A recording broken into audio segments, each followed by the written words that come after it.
All right, the first topic we're going to be looking at is lesson 12. I do not know y'all's page numbers. Awesome.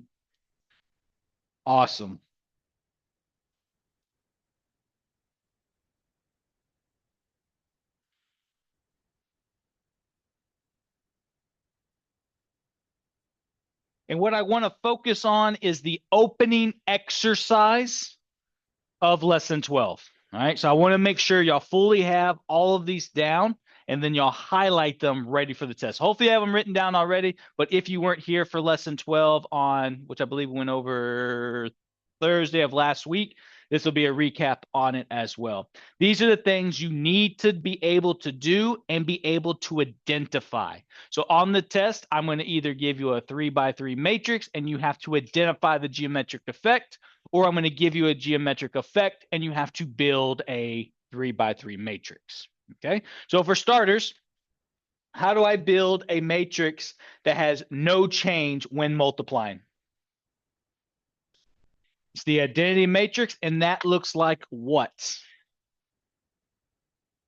1, 0, 0.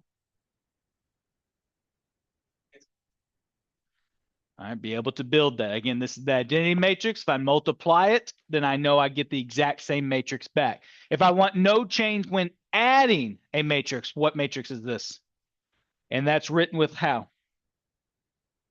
Very good. Just a bunch of zeros. Question so far. All right. Part C says a rotation about the x-axis of 0 or theta degrees. What axis is not moving? The x-axis. So if the x-axis is not moving, what row deals with the x-axis? The first row. So therefore, I know that this needs to be 1, 0, 0. And then if I know the first row is not moving, what do I know about the first column? Also not moving. How do I build this out if I know the theta? Use the matrix transformation. So again, that's top to bottom, left to right. So this will be cosine of theta, negative sine of theta, sine theta, cosine theta. And of course, on the test, if it says a 15-degree rotation, you would throw 15 in there, or one of those up there. So a 30 or 45 or 60 or something like that. We good with this? Okay.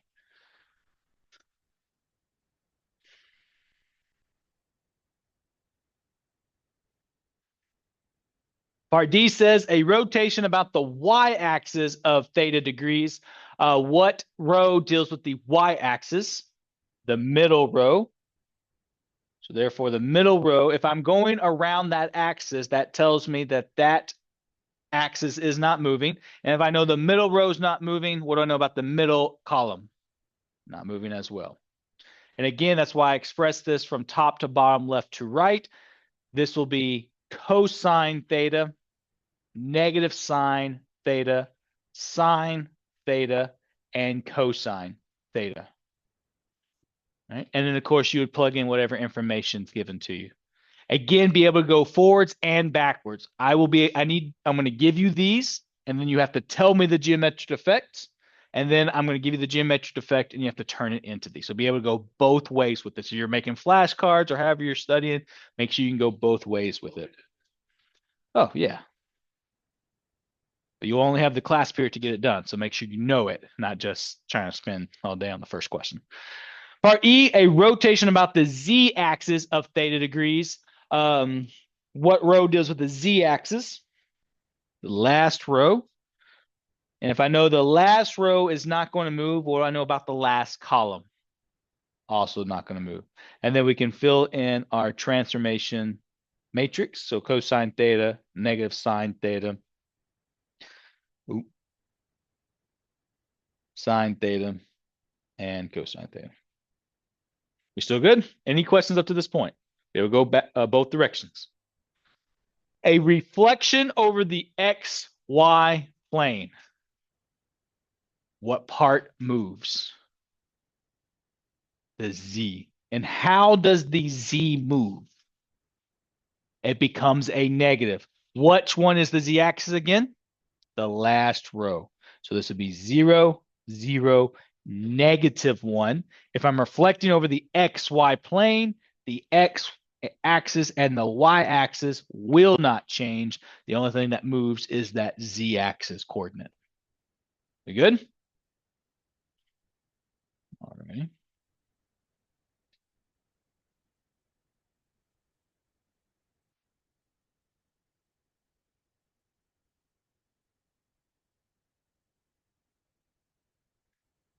All right, the last few right here, a reflection over the YZ axis. What part's moving?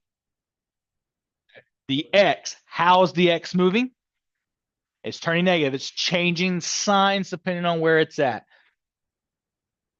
That'd be a -1, 0, 0. And again, if I'm reflecting over that YZ plane, that means the Y and the Z axis are not moving.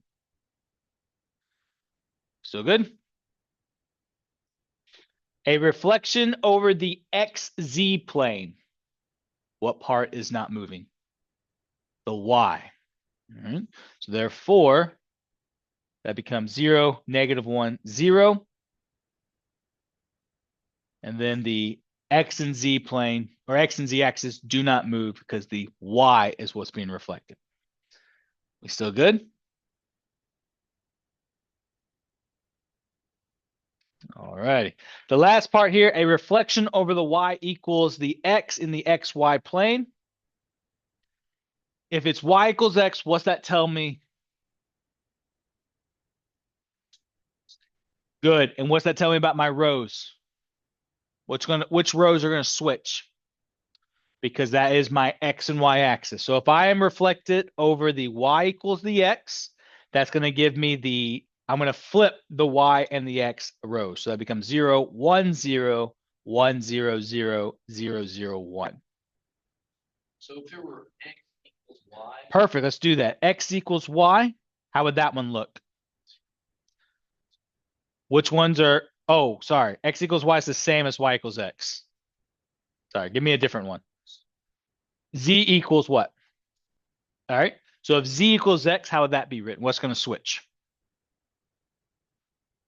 The first and third. So now it'd be 0, 0, 1, 0, 1, 0, and 1, 0, 0. That would be a reflection over Z equals X. What's another one? Y equals Z. How would that look? Which rows would change? The second and third. So the first one will stay the same. Then this will become 0, 0, 1. And then this will become 0, 1, 0. Any others? I don't think so either.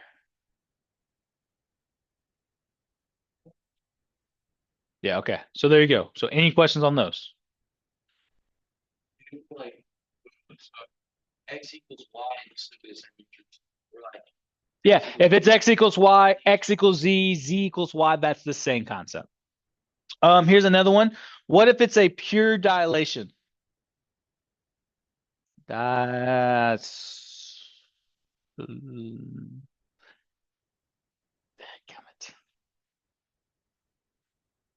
pure dilation. What's the matrix for a 3x3? What's the formula, the pattern? R 0 0 0 R 0 0 0 R. All right. Now, for dilations, we also learned that we can have a dilation upon the x-axis. So we could have, let's say, R factor on x-axis. We could say we have an S factor on y-axis. And we could say we have a T factor, and these are just random numbers. I just don't know what they want to be. On z-axis. If you're given something like this, how would you build a 3x3 matrix? R 0 0. Good. Very good.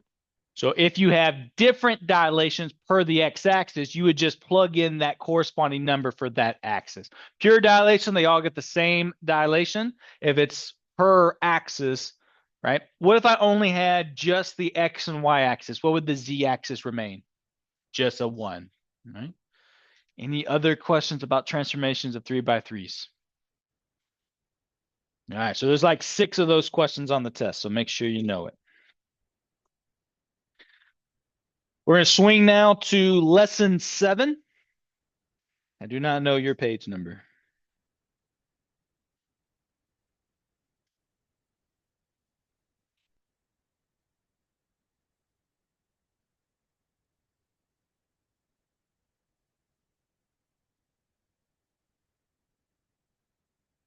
Page 53.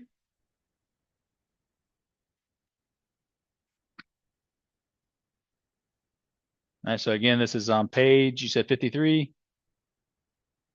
Everyone good? Everyone there? What I like to look at is in the, I don't think I assigned this, but let's go to the problem set. Number 3.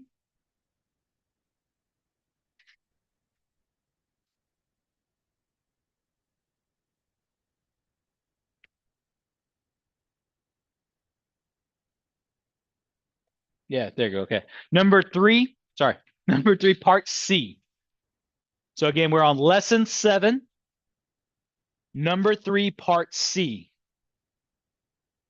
I'm assuming it's somewhere after page 53. I did not assign this part, so let's do this together. Again, problem set number 3. And we're going to look at part C. Yes, sir.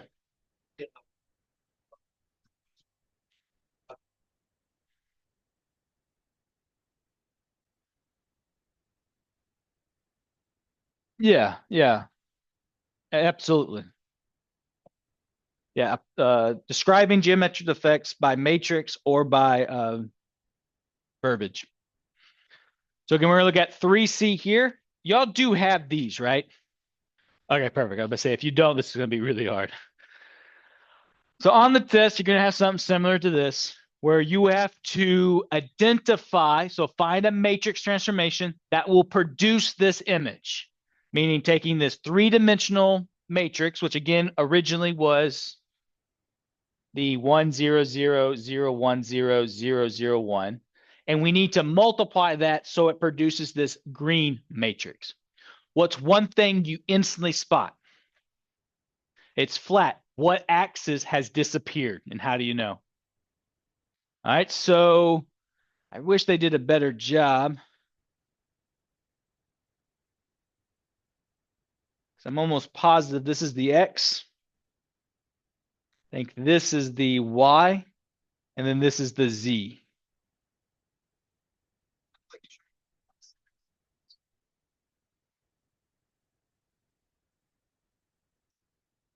Maybe. What did I say? The straight across is, so what are we saying this is? The Y? And then this is the X and Z? Okay, I'll go with that.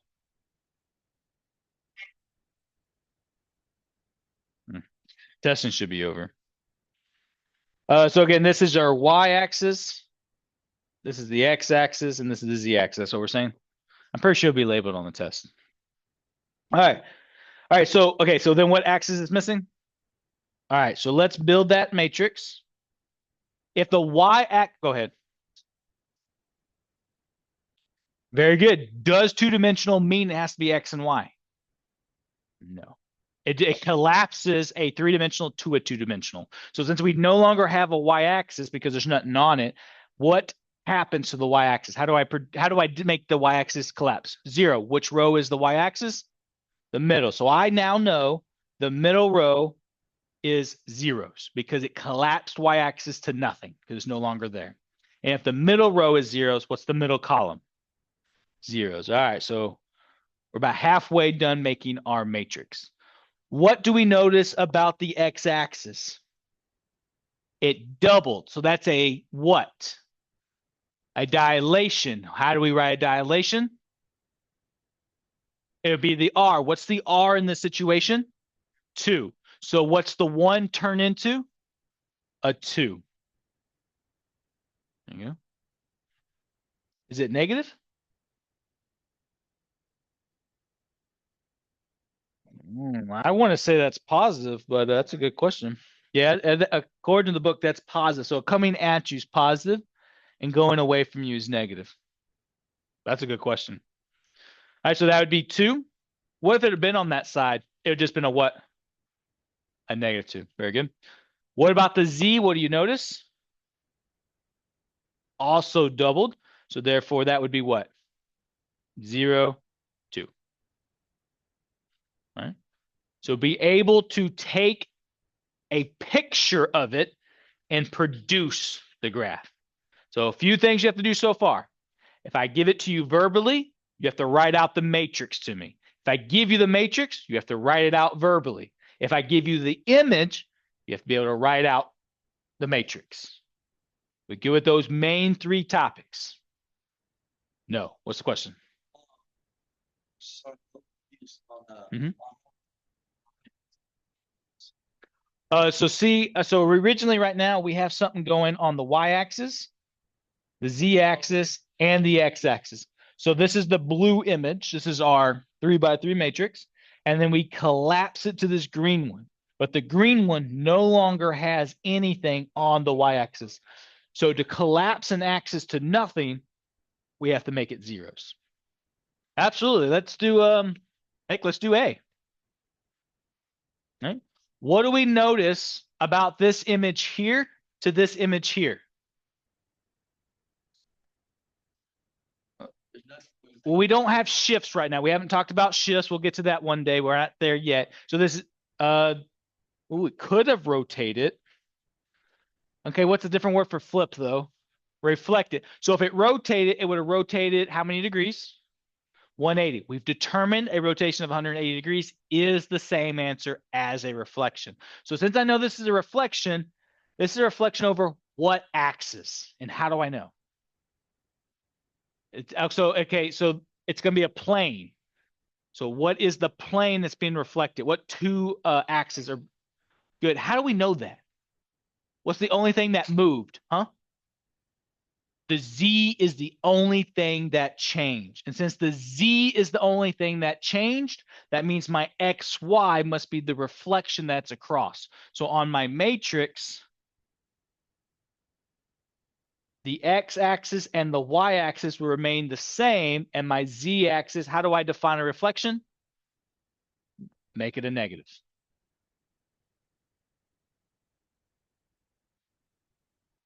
All right. How are we so far? Slightly a little better. Are we ready to move on? Do we need to do another one? All right. I can do more if you need me to. One more?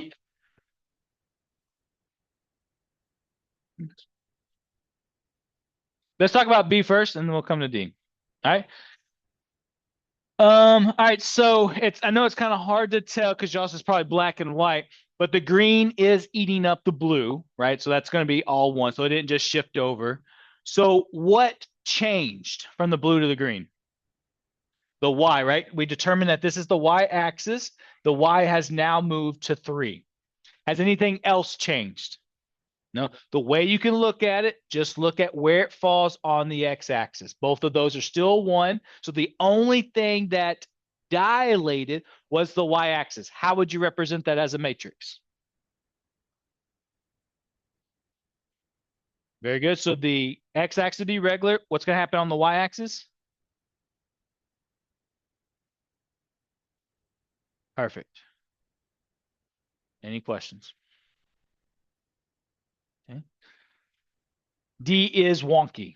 I don't even like D. We wouldn't be able to do this with our transformations. We don't have a formula for shear. Guess what it's called? A transformation shear. All right. Any other questions? What would you describe that?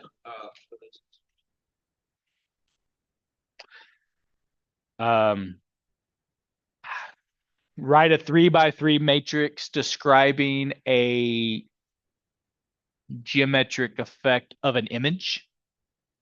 Turning an image into a 3x3 matrix. There you go. So image 3 to 3. So you should be able to kind of transfer all three.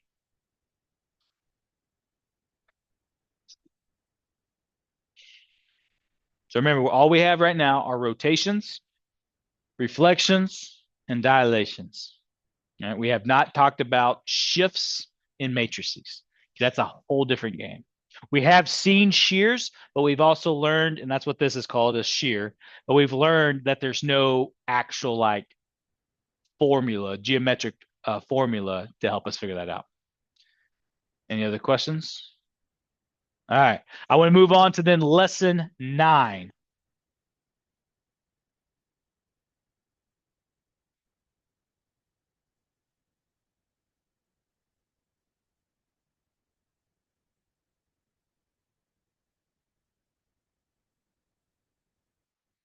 All right, lesson 9.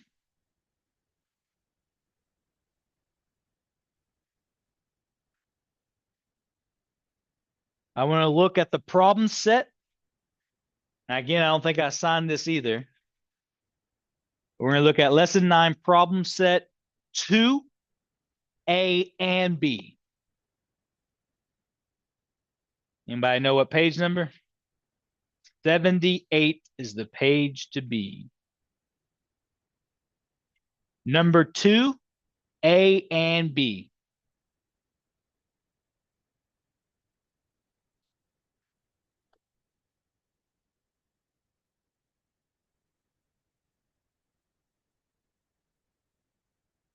All right, we ready?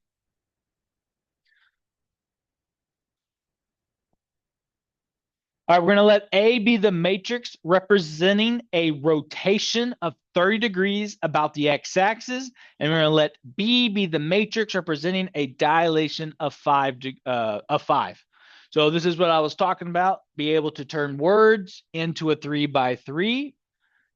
So let's do that.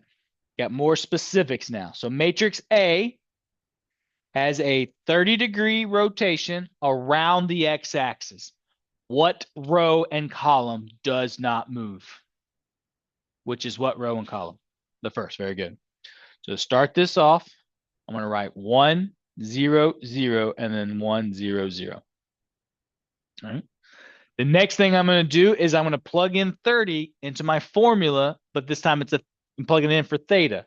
So this is going to be a cosine of 30 degrees, negative sine of 30 degrees, sine of 30 degrees, and cosine of 30 degrees. And I told y'all when we learned this, if you want to skip this step and go straight to the coordinate and plug that in, I'm good with that as well.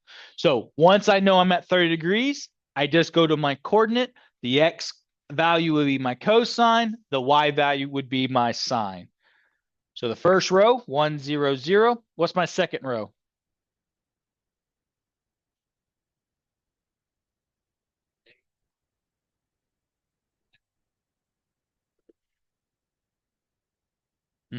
I got you.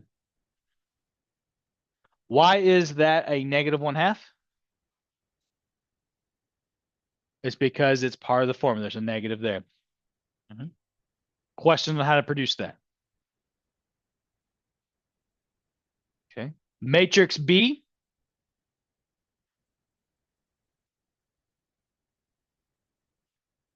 Says let B be the matrix representing a dilation of 5. Notice here it does not tell me per axis, so this tells me this is a pure dilation. So how would that look like as a matrix?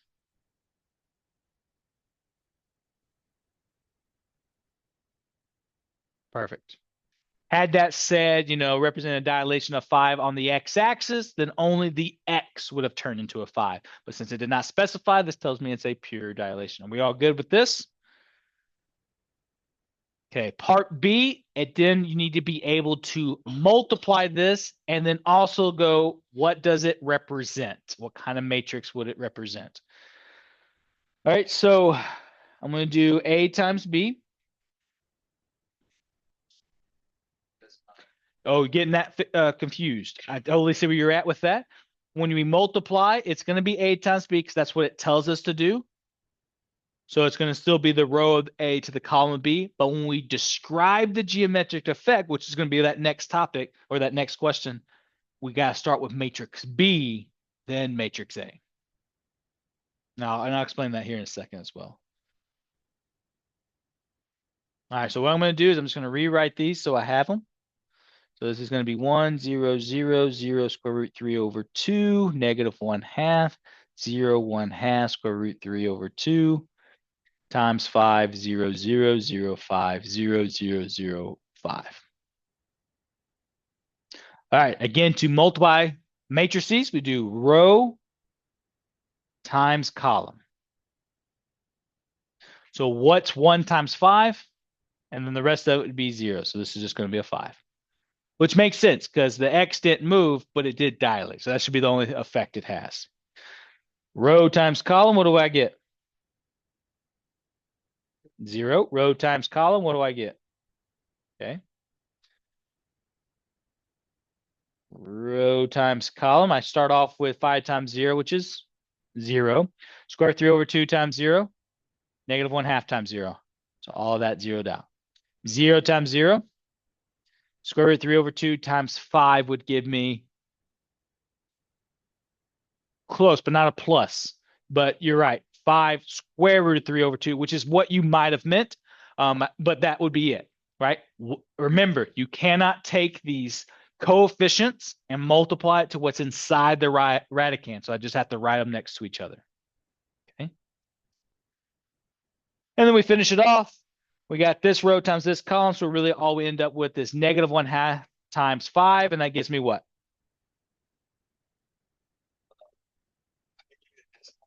Keep it as a fraction for me. Improper, please. What is negative 2.5 as an improper fraction? What is it? That's it. Yes, sir.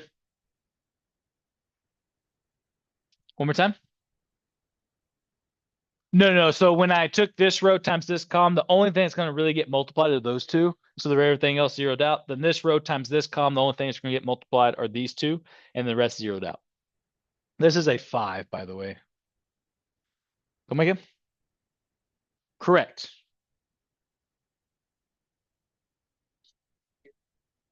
It will. I'm not done. It will be a 3 by 3.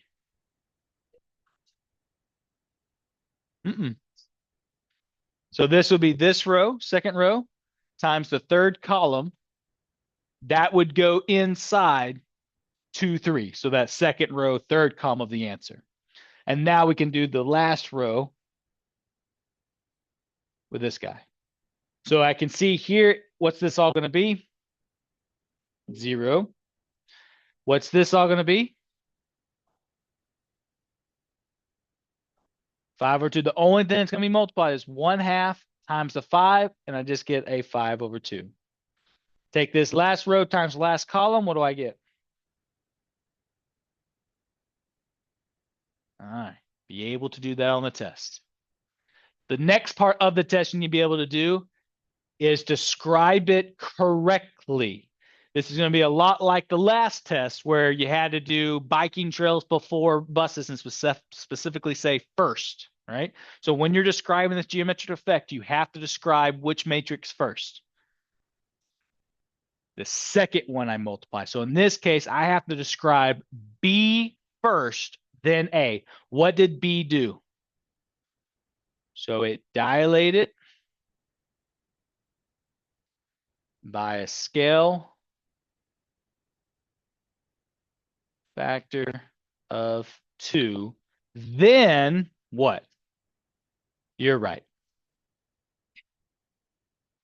Yeah, I was just making sure you are paying attention. So good job. Good job, guys.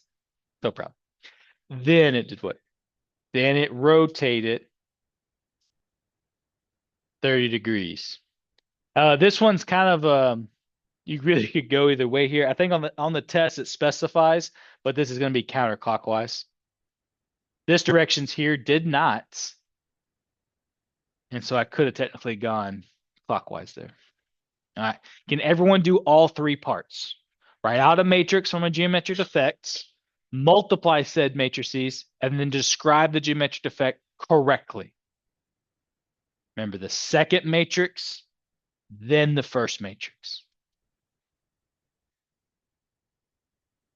All righty. Last part will be on lesson 10. Yes, sir. Kind of the same of what we did earlier. So I would say geometric effect to matrix, matrix multiplication, and then properly describing that matrix geometric effect. Yes, sir. On lesson 10,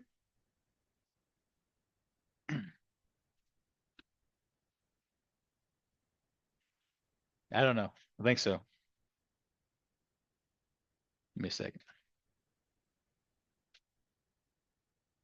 So lesson 10. Is that better? So hypocritical of me. Yeah, it's gonna be problem set 4A.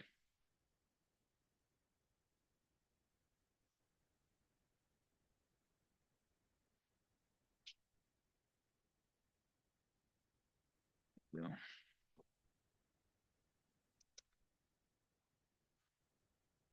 What page is that? Perfect.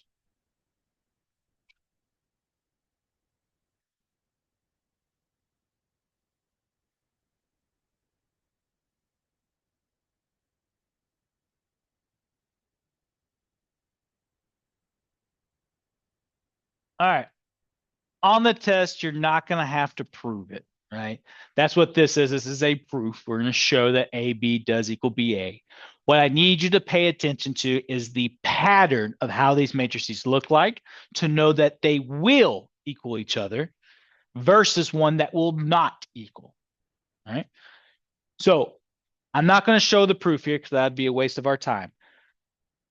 A times B is going to equal B times A. Now, we've already proven that multiplication is not commutative, meaning the order does matter, right? It depending on how it is, it can work out.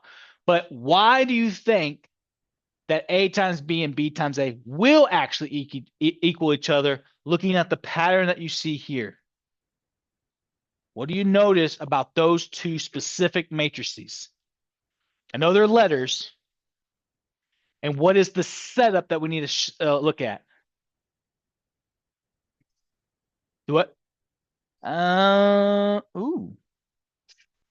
Yeah, you can look at it like that. I like that. And what does that setup look like?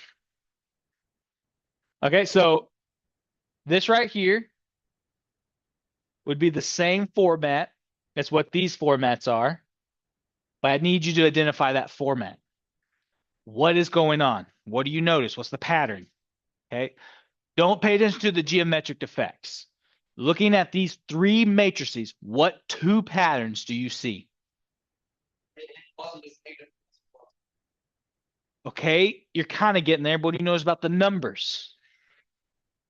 The same two, right? Okay, so that's why I need y'all to notice that this diagonal must be the same numbers.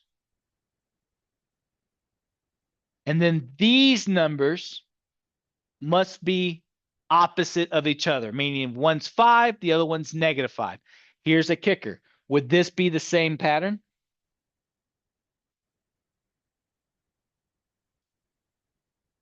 Yes, because again, these guys are still opposite of each other.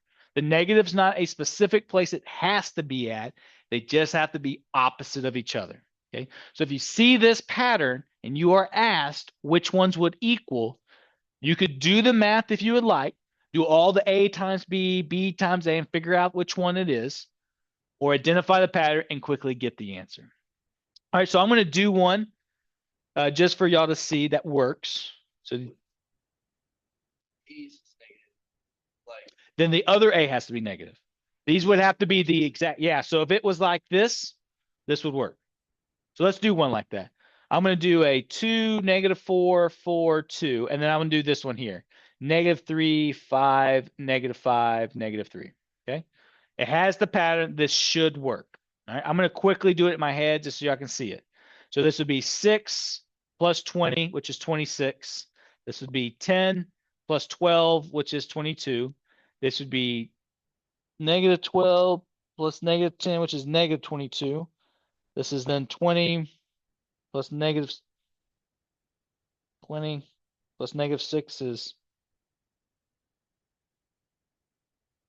that 14? Okay. All right. All right, then I'm going to do, and this was, we'll pretend this is A and B. So now I'm going to do B and A.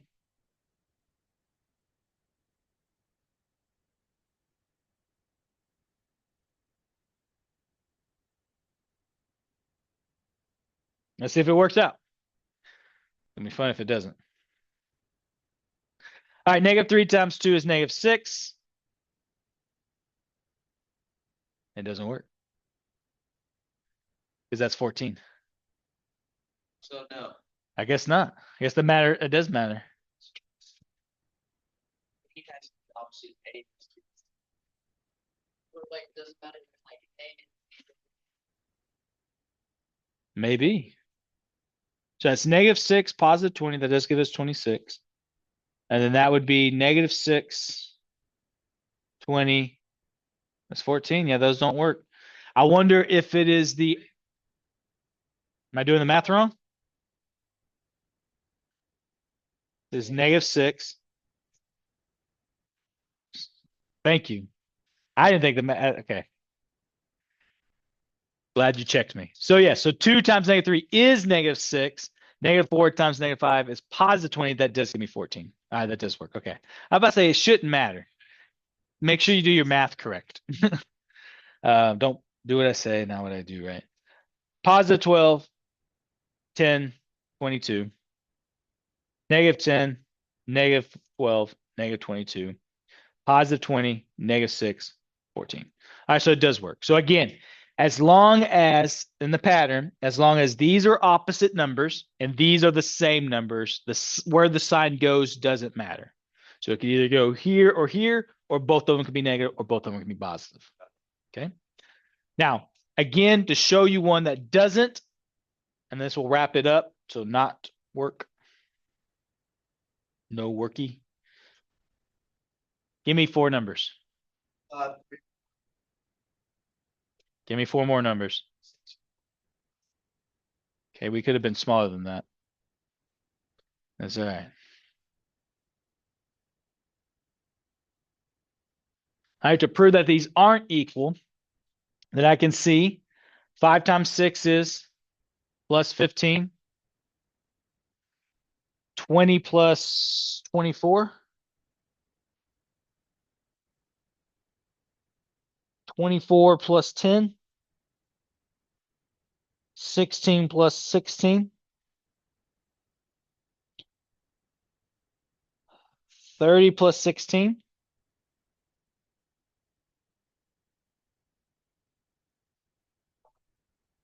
It is. So can I just stop there?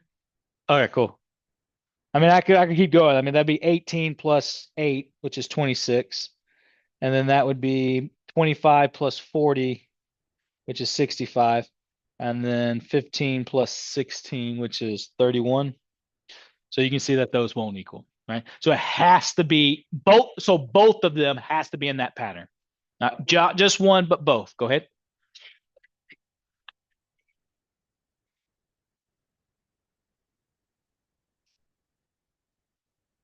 You mean like one like this? So like if I had like a negative 3, positive 3, and then like 5 and 5? No.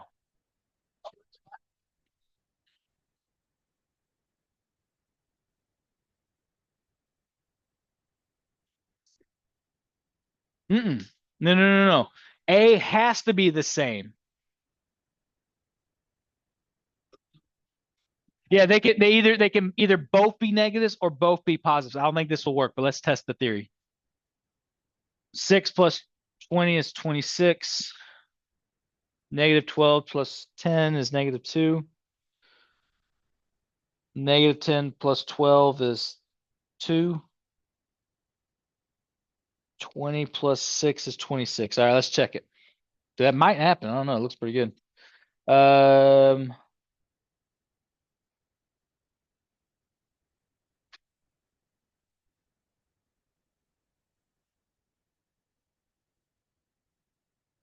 6 plus 20, 26. Negative 10 plus 12 is 2. 2. Negative 12 plus 10 is negative 2. 20 plus 6 is 26. It almost works out, but those two are incorrect. So that's why that doesn't work. So close, but still not the same. But yeah. So it has to be, the A's have to be the same, B's have to be opposite. That's it. And I mean, as long as you know how to do all those, you should be golden.